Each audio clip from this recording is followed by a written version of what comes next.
சத்தான சிகப்பரிசி புட்டு செய்கிறதுக்கு சிகப்பரிசியை நல்லா கழுவி நைட்டே ஊற வச்சுட்டேன். மறுநாள் காலையில் அது மறுபடியும் ஒருக்க கழுவி நல்லா வடிகட்டில் தண்ணியை பூரா வடிகட்டிட்டு ஒரு கிண்ணத்தில் தண்ணி உப்பு சேர்த்து நல்லா கலந்து விட்டு அந்த தண்ணியை தெளித்து நம்ம ஒரு புட்டு பதத்துக்கு நல்லா பிசறணும்.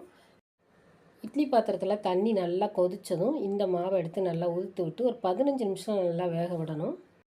சிகப்பரிசி புட்டுங்கிறதுனால கொஞ்சம் கெட்டி கெட்டியாக இருக்கிற மாதிரி தான் தோணும். நம்ம மிக்ஸி ஜாரில் கொஞ்சம் சூடாக இருக்கும்போதே பல்ஸ் மோடில் 2 திருப்பி திருப்பி எடுத்துக்கோங்க. இந்த மாதிரி புட்டு மாதிரி உதிர்ந்து வந்துடும். இதில் நம்ம நாட்டு சர்க்கரை, சூடாக இருக்கும்போதே தேங்காய், நெய் இதெல்லாம் சேர்த்துட்டு நல்லா கைட்டே அந்த வெது வெதுப்பான சூட்லேயே பிசைஞ்சு இதை கொடுக்கலாம்.